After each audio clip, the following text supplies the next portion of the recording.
you. As you are aware, Prime Minister Shri Narendra Modi is paying an official visit to Singapore at the invitation of His Excellency Prime Minister Lawrence Wong. He is here in Singapore after a very successful visit to Brunei as well. This is Prime Minister's fifth visit to Singapore as Prime Minister, but all the four earlier visits were during his first term as Prime Minister, and the fact that his visit has come within his first 100 days as Prime Minister in his third term, and also so soon after Prime Minister Lawrence Wong has taken over as the Prime Minister of Singapore, holds a special significance as to what we can expect going forward in the next few years in our bilateral relationship. Yesterday, Prime Minister was received warmly at the airport by Minister for Home Affairs and Law, His Excellency Mr. K. Shanmugam. And as we have seen in previous visits and also in Brunei, there was a very large and enthusiastic conglomeration of Indian diaspora who received him at the hotel. And in the evening yesterday, His Excellency Prime Minister Lawrence Wong, in a very special gesture, hosted a private dinner for our Prime Minister.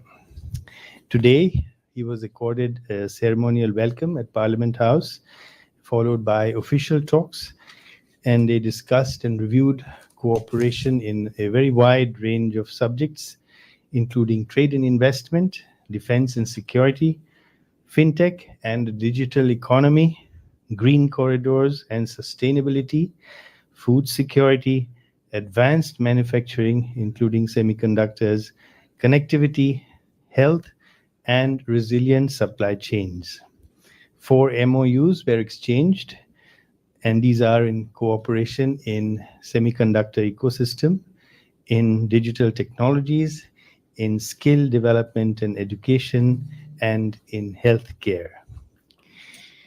The next stage in our bilateral relations has been set by the India-Singapore Ministerial Roundtable that met recently and which identified 6 pillars of our futuristic cooperation.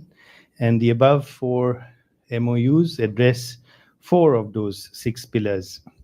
It is fair to say that with this, India and Singapore relations have been made future ready. And accordingly, both Prime Ministers decided to elevate the relationship to a comprehensive strategic partnership. To boost trade and investment, Prime Minister also announced the setting up of an Invest India office in Singapore, which will be a hand-holding office for investors from Singapore in many diverse areas of interest identified in the 6 pillars above. Apart from bilateral relations over talks spanning yesterday and today, both leaders exchanged views on regional and global issues, including India's Act East policy and the centrality of ASEAN in this policy. Other engagements were a call on President, His Excellency Tharman Shanmugaratnam today afternoon. A lunch was hosted by Senior Minister and former Prime Minister, Mr. Lee Hsien Loong, and there was also a meeting with Emeritus Senior Minister and former Prime Minister, Mr. Goh Chok Tong. Over their long and distinguished careers, all 3 leaders have contributed enormously to what is the India-Singapore bilateral relations today. Prime Minister also visited AEM, which is a leading Singapore company in the semiconductor space and in electronics. There, he was briefed about AEM's role in global semiconductor value chain, its operations and plans for India, and given our efforts to develop our own semiconductor manufacturing ecosystem, and to match Singapore's strengths in this area, there were a number of other senior company leaders who were present, as well as those involved in skilling and skill upgradation in this sector. At the facility, the two prime ministers also interacted with a group of interns, both from India and Singapore, who had undergone skill training as part of bilateral programs. The Indian interns were from the Odisha World Skill Center, and the Singaporean students were receiving skilling exposure in India under the India Ready program. Prime Minister also invited the semiconductor related CEOs present today to the Semicon India exhibition and conference, which is being held from 11th to 13th of September. After this press conference, Prime Minister will also be meeting a galaxy of CEOs of different leading Singaporean companies. And these include such companies as Temasek, GIC, DBS, Singapore Airlines, and at least 15 other such companies. They all have substantial investments in India and are looking to scale up their presence. Looking at the fast unfolding opportunities in India, this is an opportune time, we believe, for these CEOs to have a first-hand understanding from India's Prime Minister as to what is being offered by India, its political stability, its policy predictability, and the freshly oriented, reform-oriented economic agenda. In terms of people-to-people contact, both sides have discussed over these 2 days things like increasing the number of flights connections between the two countries, and also the Prime Minister has announced that the first ever Tiruvallur Center in the world will be set up in Singapore. That is what I have for you in terms of description of the visit and its content. And if you have any questions, I will be happy to try and address them. Thank you. Okay, yeah, first there. And ladies and gentlemen, please, I would like to remind you that this particular press conference is on the bilateral visit of our Prime Minister to Singapore. So please keep your questions focused on the visit. Sure, thank you. My name is Karishma Vaswani. I'm from Bloomberg Opinion. I'd like to know how much China was discussed in the meetings between the prime ministers with regards to furthering relations between India and ASEAN. Question here. My name is Himanshu Verma from Connected to India. Hi, my name is Himanshu Verma. I'm from Connected to India. So Singapore and India have elevated the bilateral ties to a comprehensive strategic partnership. What does this mean for the partnership, and what does this mean for the Indian diaspora, especially living in Singapore? Okay, we have a question there. Hi, good afternoon. I'm Charmaine from CNBC. Do you think Singapore can play a role in improving strained relations between China and India, given that Singapore has good relations with both countries? Okay. Take some more. Please. How this visit of PM Modi here will expand our manufacturing and other development sectors?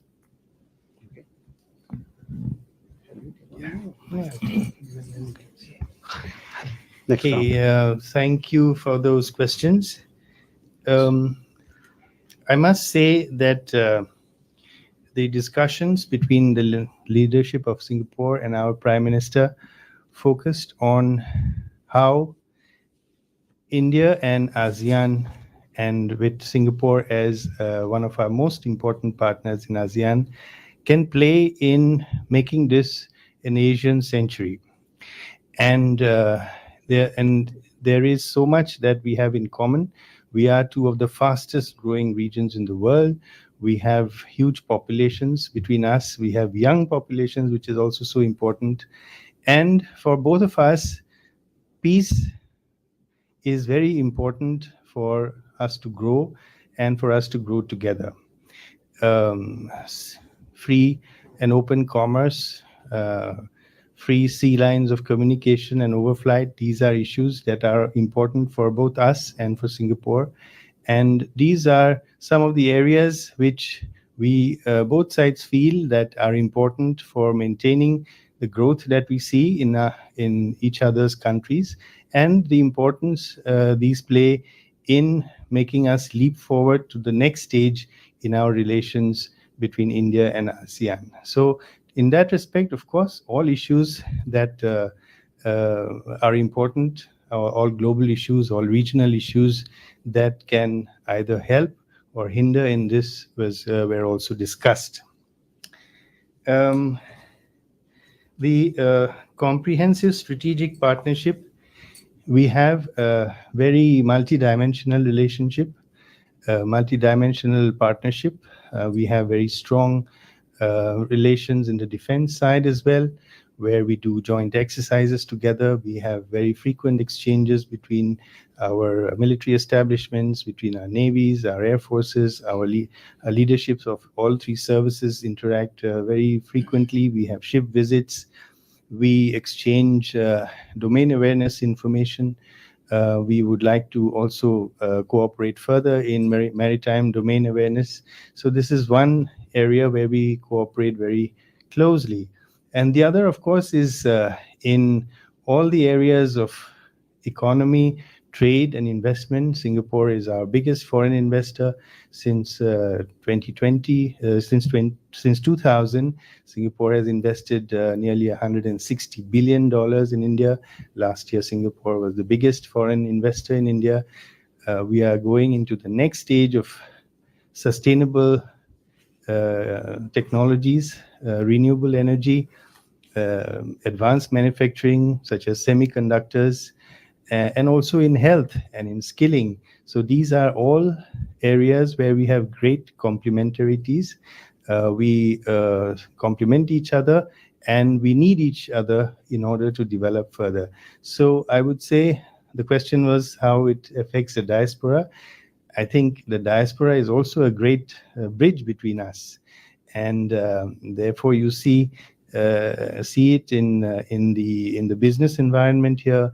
You see it in the leadership here. You see the warmth that is there across the leadership. So I would say that Singapore has also been a safe, secure place for Indians and people of Indian origin to grow and prosper. So the more we get closer together, I think it will only benefit them.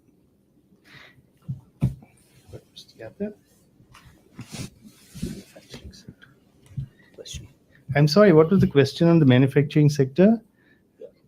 Manufacturing sector is especially focused on semiconductor, as we signed MOU on semiconductor. Right. Yes. So how it will benefit India? Is that your question? All right. So as you know, Singapore has a long history of manufacturing in the semiconductor space, whether it is in terms of the actual production of wafers or testing or designing. And in all these areas, I think we in India have put a particular focus on developing our capabilities at a very rapid pace. And Singapore is also looking to see, their value chains to make them more resilient. They're looking for places where they want to expand. And India is presenting itself as a natural destination for that. So across this entire spectrum of the semiconductor ecosystem, we find great convergences with Singapore. And I think you will see a very rapid growth in our joint efforts in this direction. Thank you. Can we have a question there? Hi. Hi, I'm Nomita from Sun Media. Mine is a follow-up question for semiconductor industry. Have you decided which state, if this was to go through, which state this fab is going to be, and how soon do you think this is going to happen? Thank you. Yeah. Hi, okay. Your I question, have two questions. One about the, you guys mentioned the increased number of flights. What about easing of visa restrictions between Singapore and India? That's my first one. And the second one would be relating to the Tiruvalluvar Center that you have just announced. May I know which are the organizations or who is partnering in this, and what's the timeline like for this project? Thanks.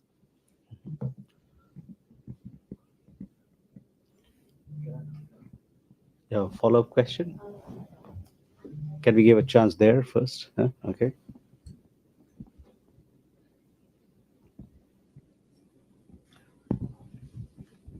Good evening, Gurdeep Singh from PTI. This new level of partnership, and where is Sika standing within that? You see, on semiconductors, manufacturing semiconductors is one thing, but putting it into another component or larger components is another manufacturing process, and which most of the time Singapore depends on exporting chips to China. How are you going to put the end products of this semiconductor in the final product for the global market?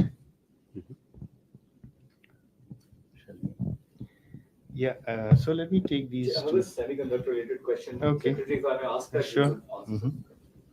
Thank you. To what my colleague here said. So if you look at Singapore, despite its size, we've got in design, we've got MediaTek, Realtek, in assembly, packing, and we've got ASE Group. All these different semiconductor companies are already doing really well. So what is the lesson which India has learned from Singapore's prowess in the semiconductor sector? And if you could also elaborate some specific points that how will things move on from here? Can I ask a question on Invest India also, or should I ask? Just a related question again on, you were talking about setting up an office of Invest India. Who would be heading that? Would that be a bureaucratic position, or will that be a management position? Could you expand on that? Okay. One more? Okay. Let me get. Okay. Yeah, well, since yours is the second round questions, I will finish these and then we will come back to you. All right. Which state? As you know, the government has recently announced 12 cities which will be industrial cities. And although it is specifically, none of them is targeted for the semiconductor industry itself, but at the moment, there have been Singaporean teams who have gone to 4 of those sites to evaluate those sites. So that gives you an idea of how attractive it is for them, and also how quick off the block they are, that they have already gone and surveyed these places. So none of them have actually been identified as the place that they will start their new operations in. But as you know, already Gujarat has a semiconductor facility coming up, so has a SAM. There will be other modes as well. Now, regarding visa restrictions, of course, issues affecting professionals working in Singapore is something that we discuss with the Singaporean side, and they are also very receptive, and they have expressed their willingness to look at how to address some of the issues, whether it is about recognition of institutions, or in terms of dependence and things like that. So to make things easier. So the government of Singapore is keen to address any issues that professionals from India have here. Regarding the Tiruvalluvar Center, I don't have a timeline, but I can tell you that the government is very keen to do it at the earliest. Sika.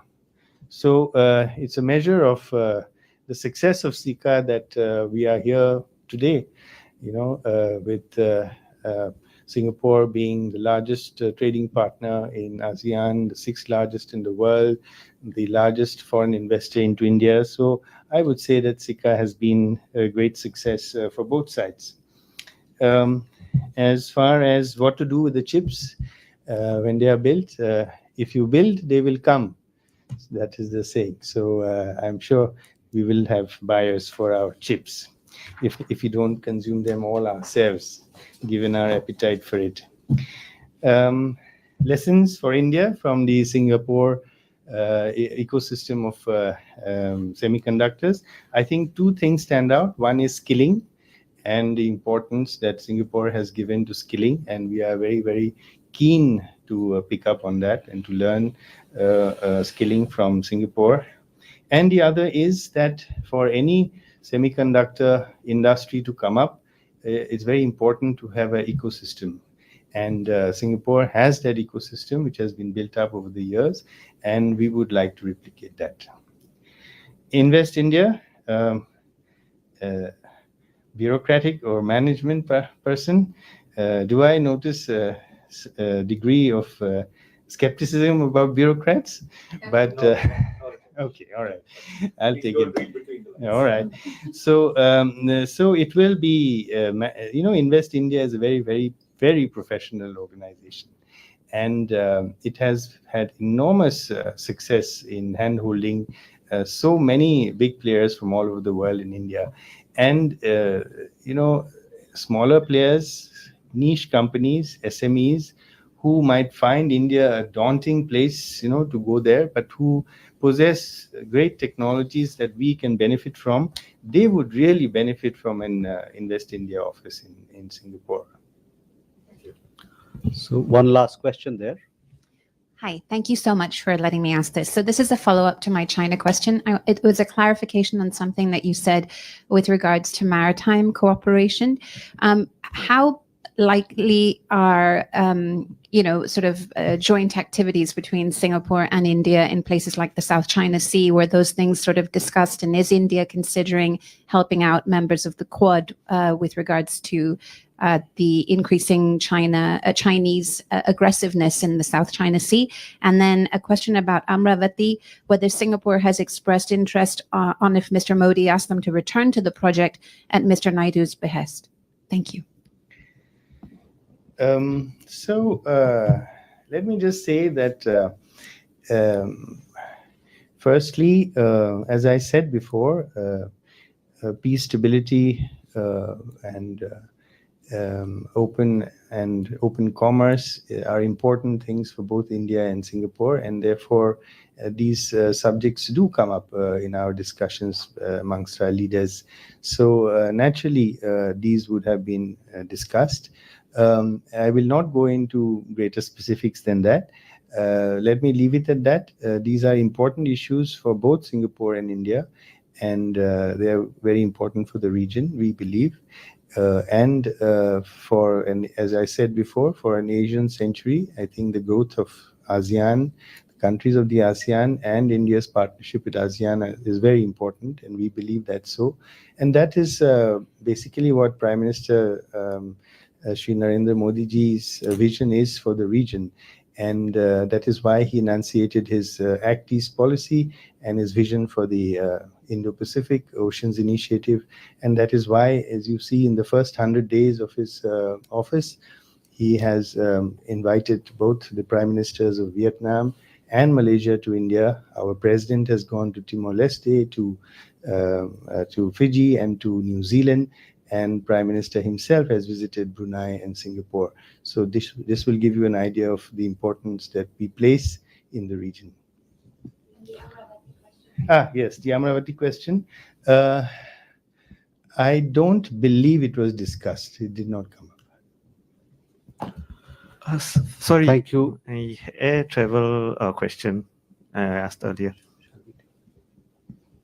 Sorry, you have a question? Regarding whether Singapore and India would move towards a visa-free travel. I can't say that we discussed visa-free travel. what was discussed was how to make it easier for people to travel and how to make connectivities between us easier, but not visa-free itself.